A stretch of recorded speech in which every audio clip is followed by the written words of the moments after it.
Sejam bem-vindos, estudantes e estudantas, para mais um vídeo do canal do Professor Vitor, Biologia entre outras coisas. E com esse vídeo a gente dá início ao assunto citologia.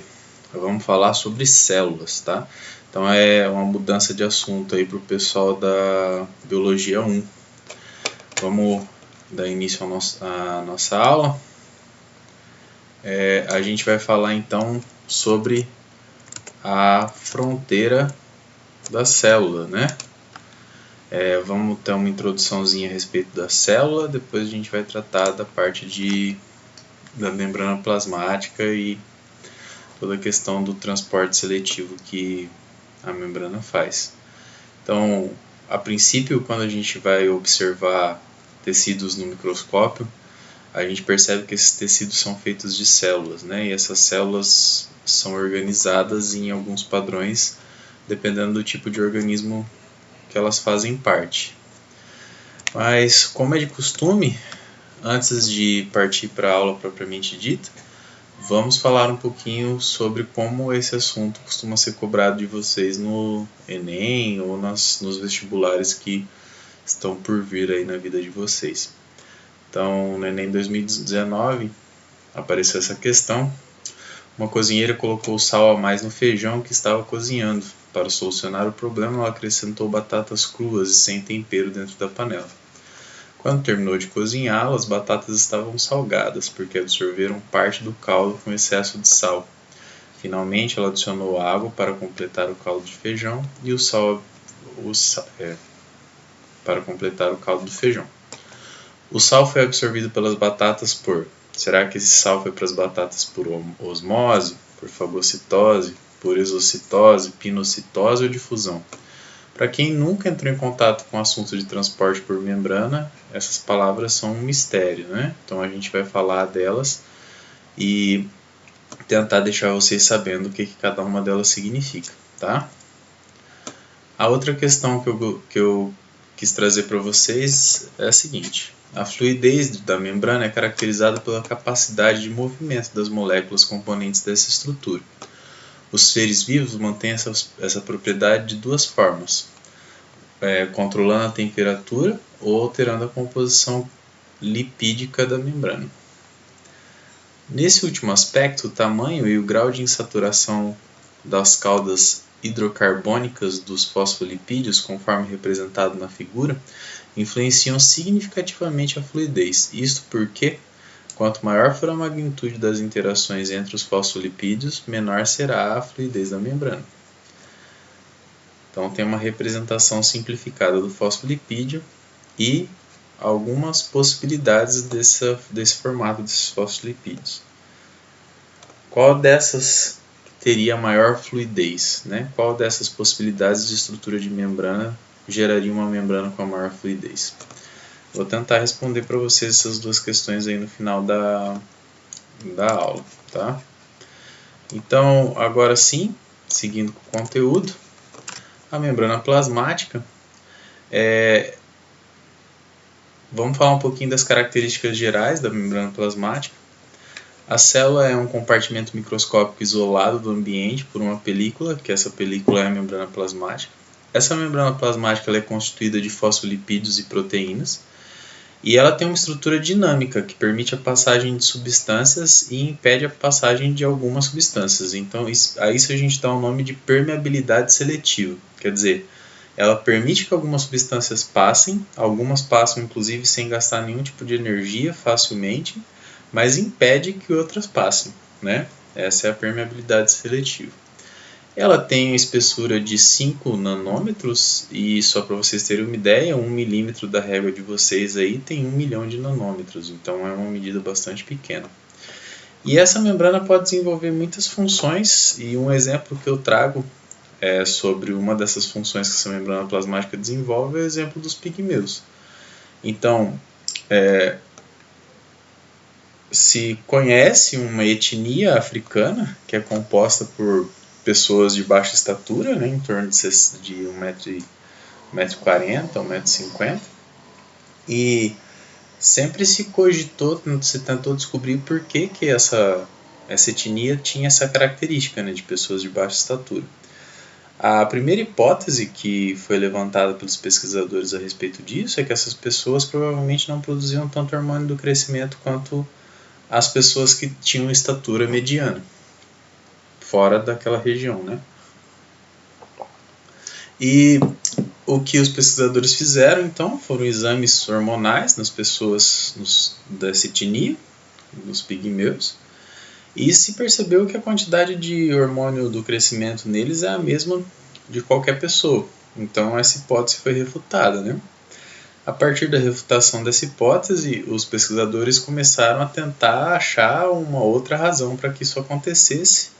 E o que aconteceu é que eles, olhando a membrana plasmática das células dos pigmeus, perceberam que essa membrana tem menos receptores do hormônio do crescimento. Esse hormônio do crescimento ele se liga à membrana plasmática da célula e estimula que ela se divida.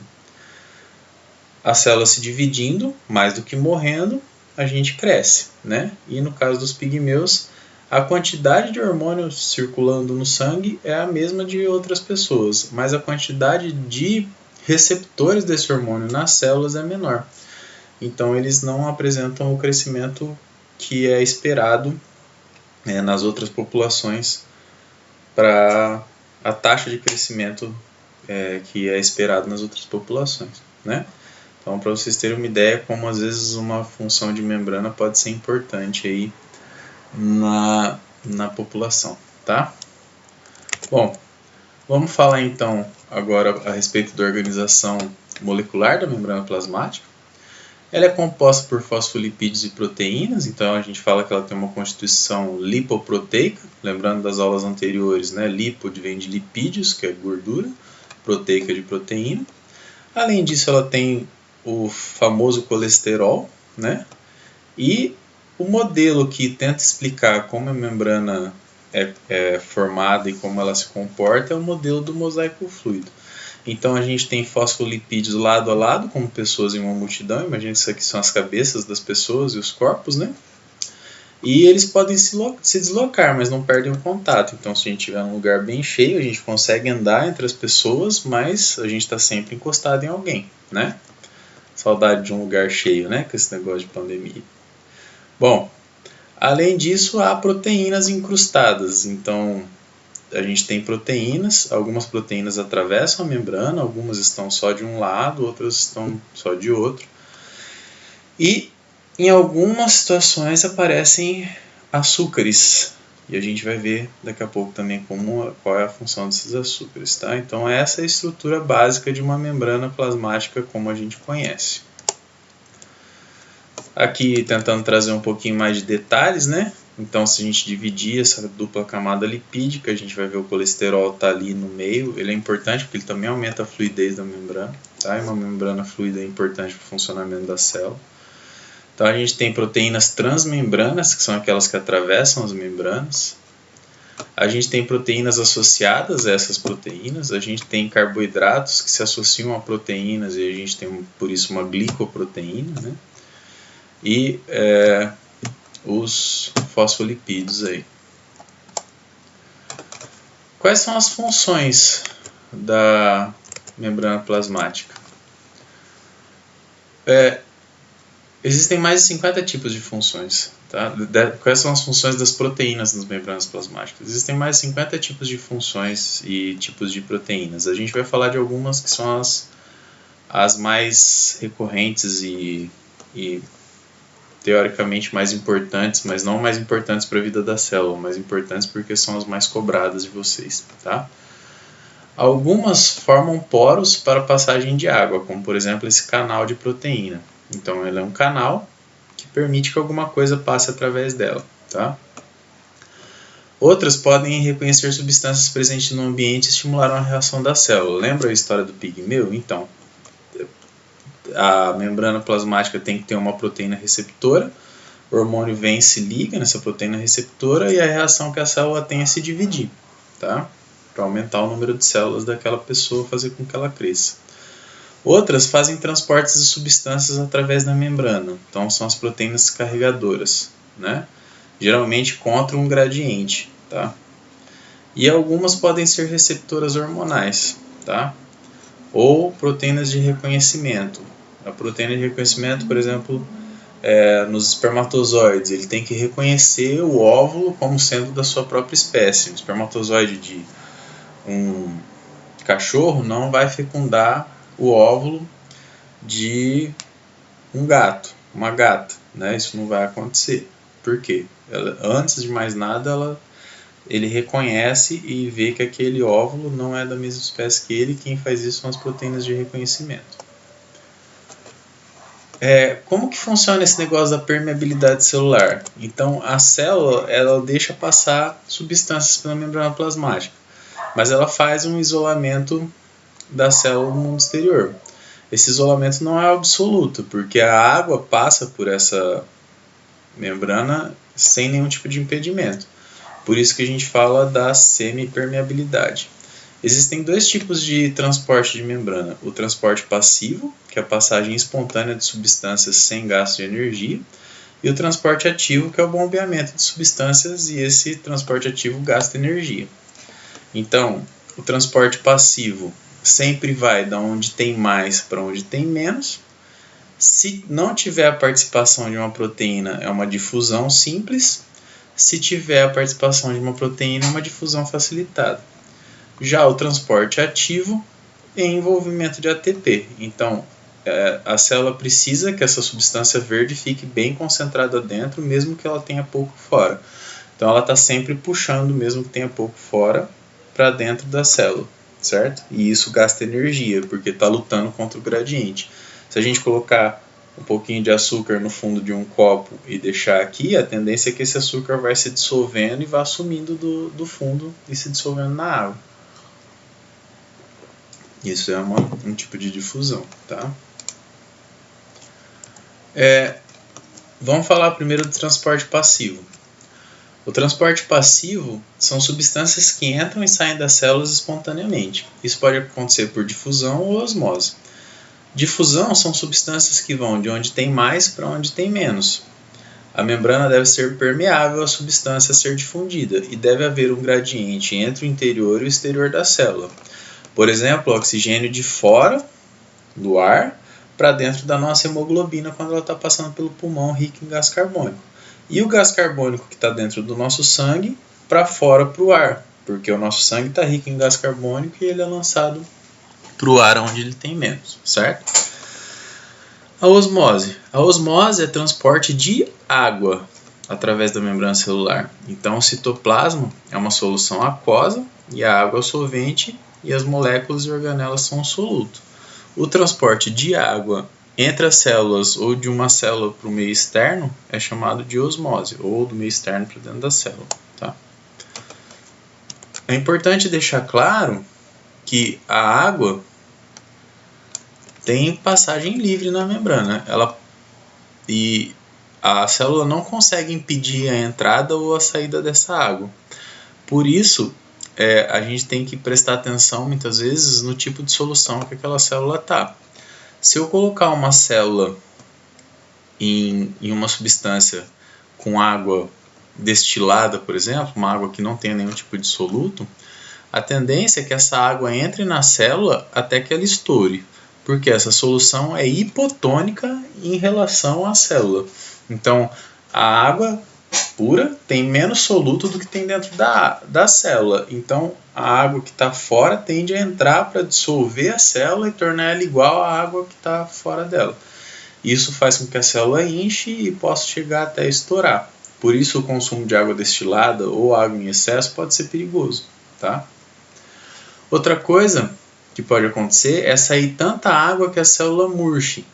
Então, se a gente colocar uma célula em uma água bem salgada, essa água vai ter mais soluto do que a célula. Por isso, essa água vai estar hipertônica em relação à célula. Hipertônica em relação à célula. E aí a tendência é que a água saia de dentro da célula para o meio. E essa célula vai murchar. Ou pode ficar em equilíbrio. Quando a quantidade de soluto dentro e fora da célula é igual, a água fica equilibrada. Entra e sai a mesma quantidade. Então a célula nem vai murchar, nem vai estourar. Isso é o típico soro fisiológico. O soro fisiológico ele é importante porque ele tem a mesma concentração de soluto que o nosso meio celular. E isso faz com que ele seja adequado para alguns tratamentos médicos, certo? Eu pus essa figurinha aqui só para dar uma descontraída, né? Então, a gente tem aqui uma célula maior e uma célula menor. O importante é a proporção de gato que fica dentro dessa célula, né? Então, gato ocupando as duas células, a proporção maior na célula maior, a proporção menor na célula menor, certo? Então, aqui tem equilíbrio. Essas células são isotônicas, certo? Então, só para fixar, qual que é a situação onde uma célula vai murchar? É se ela for colocada em uma solução hipertônica. Então, a água que está na célula vai tender a sair para essa solução hipertônica. A célula animal, por exemplo, uma hemácia, vai murchar e a célula vegetal ela vai murchar. Só que a célula vegetal a gente tem que lembrar que ela tem a parede celulósica, né? Isso dá para ver bem se vocês tiverem acesso a microscópio, né? Pegar a alface, o alface murcho, a célula está toda assim. O alface já é bonito, né? Saudável, a célula vai estar ocupando todo esse espaço que tem aqui na parede celulósica, tá? Vocês podem fazer um teste bastante interessante e simples. Pega uma folha de alface, de preferência mais novinha, tipo um broto, e coloca em uma solução de água com sal. Em alguns minutos vocês vão perceber que aquela folha vai ficar toda murcha. Não pode deixar muito tempo, porque senão você mata as células e tira as propriedades que a gente quer para o próximo passo. No próximo passo, retira essa folha de alface da água com sal e coloca na água sem sal. Vocês vão ver que ela vai retornar ao seu formato original, né? A gente estaria colocando ela em uma solução hipotônica, então a tendência é que a água saia da solução para dentro das células. No caso da célula do alface, ela não vai estourar porque ela tem a parede celulósica, mas se fossem hemácias nossas, elas podem chegar a estourar.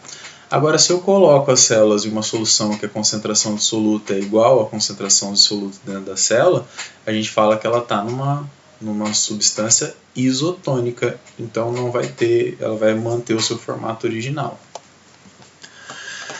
Então, fixando, solução hipotônica, a célula tende a estourar ou ficar túrgida, no caso da célula vegetal. Solução isotônica, a célula fica normal.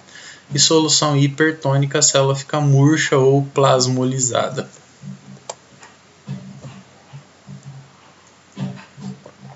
As células do nosso corpo elas são banhadas por uma solução isotônica. Elas não ganham nem perdem água. Os protozoários de água doce tendem a ganhar água. E se eles não tivessem uma forma de jogar esse excesso de água fora, eles explodiriam, né? No caso, por exemplo, do paramécio, ele tem o famoso vacúolo contrátil. O que ele faz? Entra água dentro dele, essa água é direcionada para esse vacúolo pulsa e joga o excesso de água fora, tá? As células vegetais também não estouram devido à presença da parede celulósica, né? Já foi explicado nos slides anteriores. Além da osmose, um outro tipo de transporte transmembrana é a difusão facilitada. Algumas proteínas formam canais para substâncias que não atravessam a membrana por difusão. E esse transporte ocorre a favor do gradiente de concentração. Então tem muito sal aqui fora. Esse sal e pouco sal aqui dentro, gradiente de fora para dentro. E aí esse sal não consegue passar pela membrana, mas ele consegue passar pelas proteínas, que facilitam isso. Próximo tipo de transporte, transporte ativo. É feito, um exemplo é a bomba de sódio e potássio. Então, mantém a concentração interna de algumas substâncias diferentes da externa. Existem de 20 a 40 vezes mais íon potássio em nossas células do que fora delas. É importante na síntese de proteína e na respiração celular. Então tem que ter bastante íon potássio dentro da célula, mas não tem tanto fora. Como que a célula faz para manter essa concentração lá dentro? Transporte ativo, bomba de sódio e potássio. Existem de 8 a 12 vezes mais íon sódio fora das nossas células do que dentro. Então o ambiente externo está cheio de íon sódio. Qual que seria a tendência? Esse sódio entrar dentro das nossas células, né? E o que a célula faz? Ela mantém essa diferença através da bomba de sódio e potássio por transporte ativo, gastando energia, gastando ATP. Isso permite a manutenção do potencial elétrico de membrana, que é essencial na transmissão de pulsos nervosos no nosso cérebro, no nosso sistema nervoso, tá? Aqui um esqueminha da bomba sódio-potássio, né? Então, a bomba está aberta para fora, os íons sódio vêm e se encaixam, mudam a conformação da molécula. O sódio entra, é solto lá dentro, porque o ATP se desliga, né? Aí os íons, o potássio entra, né? Os íons sódio se ligam na proteína aberta para o lado de dentro. O ATP se liga, muda a conformação da proteína e o sódio é jogado para fora da célula. E isso fica acontecendo constantemente. Mais dois tipos aqui de transporte transmembrana são a endocitose e a exocitose. Esse é um transporte por meio de bolsas membranosas. Algumas substâncias entram e saem das células por bolsas formadas na membrana. A endocitose é a captura de materiais por invaginação. Então, imagina um paramécio nadando na poça d'água, ele encontra um microcrustáceo, ele quer comer esse microcrustáceo. O que ele faz? Ele faz uma invaginação, né? Depois que ele come, digere, sobram restos desse microcrustáceo que não são digeríveis, ele vai jogar fora por exocitose, né? Então aqui é a endocitose, aqui é a exocitose. Então um tipo de endocitose é a fagocitose. Então a célula envolve substâncias com pseudópodos. Então aqui a célula está envolvendo essa substância com pseudópodos, formando um fagossomo, que é um vacúolo que vai ser responsável por digerir aquela coisa que foi fagocitada. É muito comum na alimentação dos protozoários. Os nossos macrófagos, que são células de defesa nossa, também fazem isso, tá? Então, geralmente o patógeno é sinalizado com um anticorpo, e aí os nossos macrófagos, neutrófilos, vão lá e fagocitam aquele invasor. O neutrófilo acho que é só quando a gente já tem anticorpo. O macrófago, se entrar um espinho no seu dedo, forma o pus, né? Ali, o que é aquele pus? São macrófagos que tentam fagocitar aquele espinho para digerir ele, mas como é uma estrutura grande, eles não conseguem fazer isso, eles acabam morrendo e se acumulando no local, gerando aquela aparência, aquela secreção esbranquiçada, amarelada. Outro tipo de transporte transmembrana é a pinocitose, que é o englobamento de líquidos ou partículas pequenas.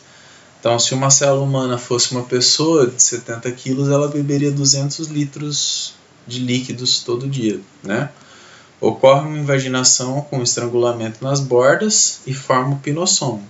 Para digestão tem o fagossomo ou pinossomo, dependendo do que foi consumido. Se é sólido é fagossomo, se é líquido é pinossomo. Esses dois podem se fundir com o lisossomo, e o lisossomo está cheio de enzimas digestivas, né? Então aqui um esqueminha mostrando a pinocitose.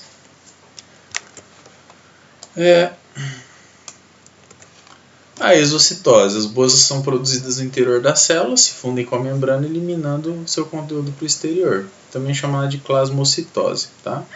Então o lisossomo e a partícula englobada se fundem, essa partícula englobada é digerida, sobram restos, né, resíduos, e esses restos são jogados fora pela plasmocitose ou exocitose. Então, só para fazer relembrar, né? Exocitose é a saída de substâncias da célula. A entrada de substâncias nas células é a endocitose. Pinocitose foram partículas pequenas ou líquidos. E fagocitose se forem partículas maiores que precisam de pseudópodos. Envoltórios externos à membrana plasmática. A membrana é frágil e muitas vezes é envolvida por um envoltório externo. Um dos envoltórios que existe é o glicocálix, que são vários açúcares formando quase como se a célula fosse peludinha, assim, né? Um bichinho de pelúcia, tá?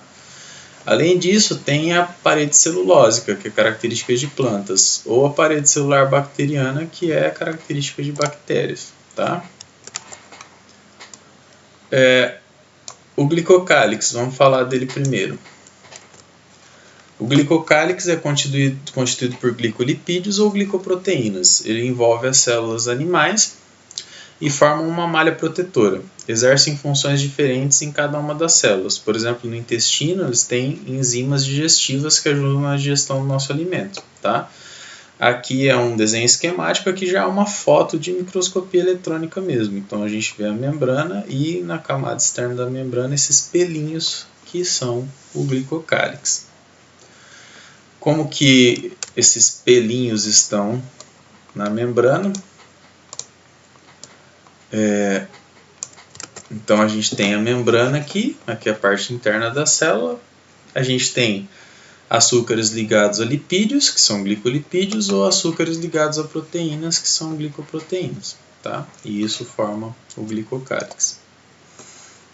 A parede bacteriana é uma estrutura complexa e resistente, responsável pela forma da célula, evita que a bactéria estoure quando exposta a ambientes hipotônicos. Alguns antibióticos impedem a formação dessa parede e matam a bactéria. Um exemplo disso é a penicilina. Tá? Então essa parede, se ela não se formar, a bactéria está em uma solução hipotônica que é o nosso corpo, a água entra dentro dela e ela explode e aí ela morre. Só para vocês ficarem sabendo, a penicilina foi extraída do fungo Penicillium, né? Então se percebeu em laboratório que onde tinha esse fungo não cresciam bactérias, se conseguiram ver que tinha então uma substância que era a penicilina, que vinha do Penicillium, que era um importante antibiótico. Aqui só mostrando, isso aqui é bactéria, esse aqui é o fungo Penicillium, e reparem que tem um halo, né, onde as bactérias não conseguem crescer. E nesse halo foi encontrada a substância penicilina. Falando agora da parede celulósica, é envoltório espesso e resistente. Primeiro se forma uma parede primária que é flexível, que permite o crescimento da célula. Depois que a célula cresceu, se forma uma parede secundária que pode conter lignina e suberina e tem a função de sustentação do corpo vegetal. Vocês devem perceber, o broto geralmente é maleável e verde. Depois que esse broto cresce, ele vai ficar da coloração marrom e mais endurecido. E ali já tem lignina, a parede celular já está mais grossa, né? Essa membrana é chamada de membrana esquelética celulósica. É composto por longos e resistentes microfibrilas que podem ser comparados a um concreto armado, como se fosse arame envolvido por concreto. Tá? São longas varetas na argamassa. E é essa argamassa que é usada para fazer o papel. Né? A comunicação entre células de um vegetal é feita através dos chamados plasmodesmos, que são pontes citoplasmáticas entre uma célula e outra. Né? Então a gente tem a parede com a parede secundária e no meio tem a lamela mediana. E esse rompimento da parede são os plasmodesmos. Tá? E essas células se comunicam através desses desmotúbulos que atravessam os plasmodesmos. Então, voltando lá às nossas questões do início da aula. Uma cozinheira colocou sal a mais no feijão que estava cozinhando. Para solucionar o problema, ela acrescentou batatas cruas e sem tempero dentro da panela. Quando terminou de cozinhar, as batatas estavam salgadas, porque absorveram parte do caldo com excesso de sal. Finalmente, ela adicionou água para completar o caldo do feijão. O sal foi absorvido pelas batatas por osmose? Não, osmose, só água. Fagocitose? Não, fagocitose é célula viva com movimento, né? Célula vegetal nem faz isso. Exocitose? Não, exocitose é para pôr para fora, não para dentro, né? Pinocitose? Não, também. Célula vegetal nem faz isso. Então é a difusão, estava cheio de sal fora, a célula da batata sem sal, o sal entrou dentro da célula da batata por difusão. Tá? Então, olha lá, letra E. A próxima questão, a fluidez da membrana celular é caracterizada pela capacidade de movimento das células, componentes dessa estrutura. O movimento das moléculas, componentes dessa estrutura, desculpa. Os seres vivos mantêm essa propriedade de duas formas, controlando a temperatura e ou alterando a composição lipídica da membrana. Nesse último aspecto, o tamanho e o grau da insaturação das das caudas hidrocarbônicas dos fosfolipídios, conforme representados na figura, influenciam significativamente a fluidez. Isso porque, quanto maior a magnitude das interações entre fosfolipídios, menor será a fluidez da membrana. Então, se os fosfolipídios interagem muito, a membrana é mais durinha. Se eles interagem menos, a membrana é mais fluida. Então, olhando aqui, qual seria a membrana mais fluida? Essa aqui, ó, ou essa aqui, que os fosfolipídios estão interagindo pra caramba, né? Ou será que é essa aqui, que eles interagem muito menos, né? Todas as perninhas estão dobradas. Claro que é a segunda, né? A opção 2. Ok? Espero que tenha ficado claro.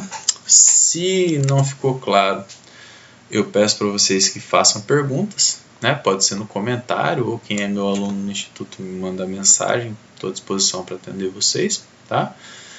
E a gente segue então com o assunto de citologia para as próximas aulas. Um abraço para vocês, até mais, tchau, tchau.